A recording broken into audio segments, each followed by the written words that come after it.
Well, good evening and welcome to the Gold Goats and Guns Hour here on YouTube. And I guess it's still running on DLive and maybe a couple other places. I'm not really sure. Hello, everybody. I'm sorry I'm a little bit late, but you know, it is what it is. Boomer tech and all that. It's just actually I was practicing and didn't actually get everything set up on time. So I hope everybody had a good week.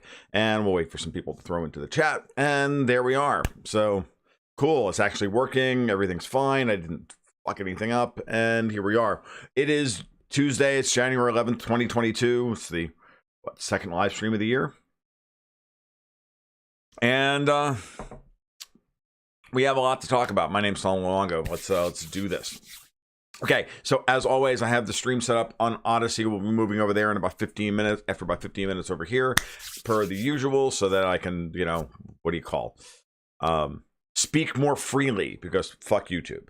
It's just that simple at this point. I don't really care whether or not anybody likes it or not. And hey, look, I got everything right. I got sound, I got picture, I got bandwidth. Well, you know, for me.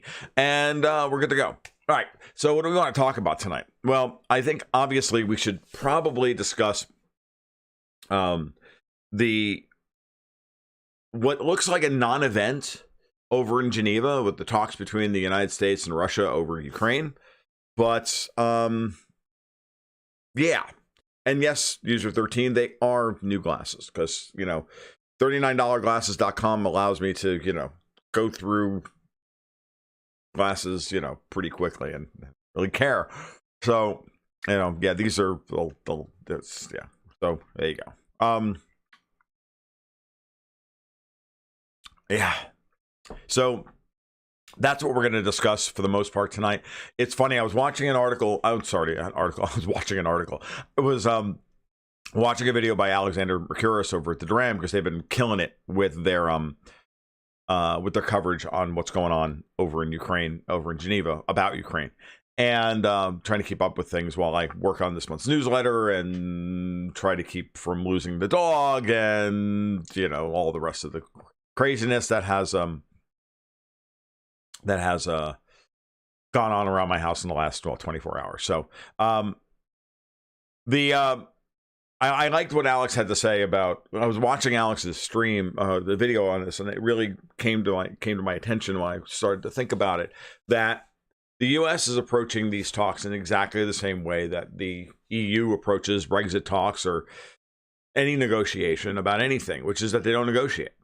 And that's what we're going to talk about when we get over to Odyssey. The reality is that, you know, the Americans entered into these talks, and I don't know that they were actually prepared for them.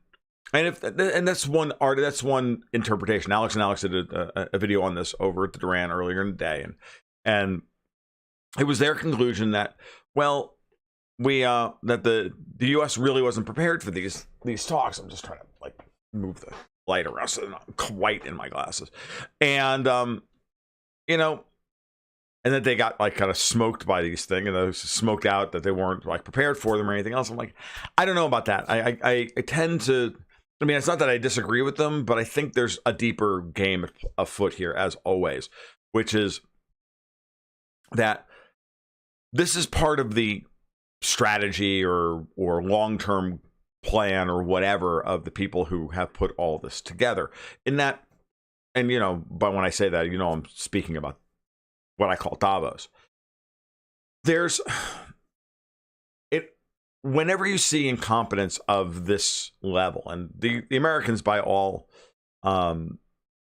accounts were not prepared for these talks. They were not prepared to discuss anything of substance. But then again, whenever there's talks like this, they never willing to talk about anything of substance because they know they're not going to get their way. And this is very similar to the way the EU approaches talks. Just remember, during Brexit, there was endless summits. Oh, they're going to meet today and they're going to talk and it's going to be a big deal, and then nothing happens. Oh, there's going to be another big meeting and a big meeting, and we're going to have a big meeting and we're all going to talk, and there'll be a big meeting, and oh my God, there'll be a big meeting, and nothing happens.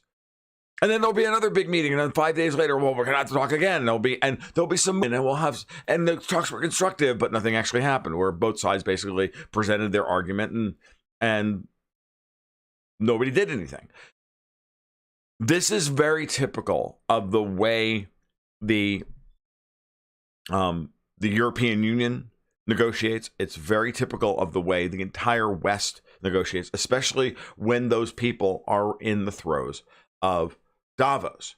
Davos has an agenda. They are not going to get derailed off that agenda. And so they send their flunkies out there to just parrot the party line until it becomes untenable. And then at the last moment, they cave and they negotiate and they give everything away. This is what always happens. So I know what Alex and Alex were talking about. They were saying, look, you know, Biden probably agreed to these talks because Putin kind of snookered him into doing so. And then, you know, when it all, you know, they're like, dude, we can't have these talks. We're not ready for them. I don't know that it was like that, because I honestly think that the neocons have been ratcheting up the tension about this stuff, about Ukraine, knowing full well that they're facing an existential threat for their entire protocol of wanting to, you know, their 100-year program to, you know, win the revolution and reinstall Trotsky. And it doesn't make any, you know, they know that they can't win this war that they've got themselves in, but yet they can't admit that they've lost. And so they just keep doing this over and over and over again, and keep hoping that there's going to be a moment where someone will make a mistake and then they can pounce. Or they try to interpret every little thing that happens as, oh, well, there's the weak spot. We can attack that. And then they try to attack it and nothing happens. And then they probe the line again. It's like, have you ever watched a game of football, or better yet, a game of hockey, where one team is really good at the left wing lock and the other team sucks and they can't bring the puck out of their own zone, and then they bring it across the blue line, and then the puck gets turned over at the red line over and over and over and over again. And they keep trying, oh, we'll try this pass and it doesn't work. And we'll try this two-line pass, it doesn't work. Or same thing in football where, okay, well, let's try off tackle right. We lost a yard. Let's try off tackle right again, because we saw something there. We might be able to make a yard next time. And they make 2 yards. And then it's 3rd and 8, and, you know, and then there's 3rd and 8, and then they got to pass and run, pass, punt. And then we punt the ball and we give it up. And they do this over and over and over again. Have you ever watched a game like that? Well, that's what it looks like every time you see anybody who is owned and operated by the European Union negotiate with somebody who's in a position of authority or strength and has leverage over them. They never admit that they have leverage. They never admit that they don't have any leverage. They never admit that they're in a weaker position. And they just issue demands and issue edicts. And then the other side goes, but I brought proposals to the table and I would like to discuss those. But no, I don't care. And then they just talk past you and say, but doesn't matter. This is what we're just going to reiterate our points over and over again, because the people who were sent to negotiate don't have any decision-making power. Wendy fucking Sherman? Are you kidding me? Which tells me that everybody knew these talks were not meant to be substantive, that no change was going to happen. So it's not just as Alex and Alex pointed out, Charhart, that they send up mixed messages about what actually, you know, what the Americans said they wanted and what they didn't want and everything else. It didn't do that. It wasn't that at all. It was that they were never sent there to actually agree to anything. All they were doing is wasting time and wasting everybody's time in order to use this to manufacture consent and play a narrative out in the press, while at the same time, on the eve of it, you know, try to start a massive color revolution in Kazakhstan, which now that want to say to the Russians that they have absolutely no right to have intervened there, even though they were invited there. It's the same thing that did in Syria after the Russians moved into Syria. They don't have any right to move into Syria. You know, like, we were invited there. Who the fuck are you? You're here and you were never invited. So it's just the same kind of stupid shit over and over and over again with these people. It never ends with them. And they won't admit that they're wrong. And then, of course, since they won't admit that they're wrong, they won't actually do anything. So Brett Harris points out in the chat that I'm looking around. Okay, the Jacob Kedmi, who's a former Israeli head of Israeli intelligence, I think so, says the U.S. either doesn't understand the Russian argument or they're just acting in bad faith, and we'll get a big surprise. I think they're acting in bad faith, right? I really do. I think they understand the Russians' argument completely. They just want to admit that they don't have any way to stop it. So as Alex pointed out today, in his second video that he did a couple of hours ago, he noted that at the same time, the U.S. said, we're not going to fight over Ukraine or Georgia or any other non-NATO state. But at the same time, we are not going to back down over our philosophical demands that any country we can pursue any country to become a member of NATO. And at that point, we will defend them. Everybody can be a member of the alliance. Well, except for Russia, of course. But you don't have any right to tell us what to do, but we're not going to fight over all these places where we told you you're not allowed to do anything. So it's incredibly frustrating. It's got to be incredibly frustrating for the Russians, but they knew this going in, which is why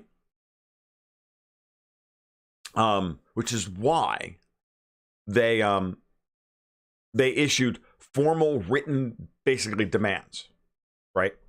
So that's why the Russians did this. That's why it was so important that they do that. Because by doing that, it actually puts everybody on notice. This is what we're talking about. This is what we're going to do. So, all right. That's the intro for what's going on.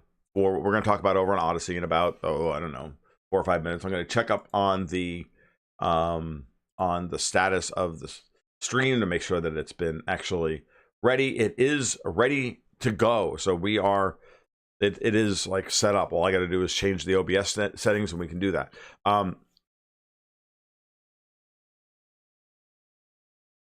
Let's see. Will the U.S. be dumb enough to actually remove Russia from SWIFT? No, they will not be. Let's see. What else? So, yeah, after Blinken's rant about, oh my God, you can't, Blinken's rant was crazy, but Blinken is a dyed-in-the-wool neocon and a complete lightweight. He's, again, another one of these people that is intentionally, shall I say, incompetent. He's not incompetent. He knows exactly what he's doing.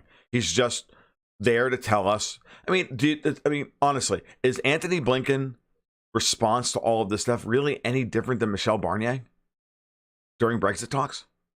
All the fake outrage and the anger and the strange press conferences and, all the refusing to address issues, substantive issues, and come to any consent. No, it's really no different. It's the same strategy over and over again, as what Yanis Varoufakis used to call the Swedish national anthem strategy, where you would walk in with all your proposals and your charts and everything else, and you would make your case and to the EU Politburo, and they would sit there and they go,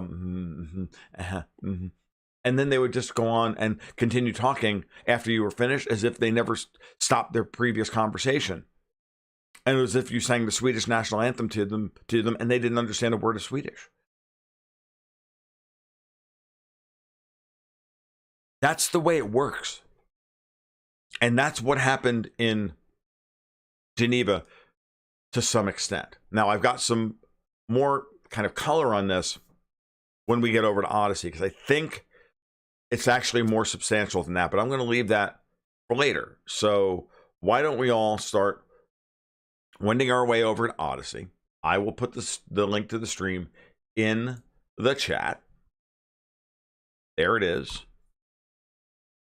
It's live. I'm going to go back. I'll make sure I try and put it in the show notes to this thing as a comment. If somebody would like to put that link as the first comment in the on the video, that would be great, so that I don't have to do it, because I don't really care. And I will see you over there in a few minutes. And for those of you who don't like the format, tough. This is the way it is. Tell YouTube they suck, and then, and I'll make it work. All right. So we'll be back in a couple of minutes. I will see you soon. And if you don't want to join me over on Odyssey, well, that's fine. You guys be well. Take care. Keep your stick on the ice.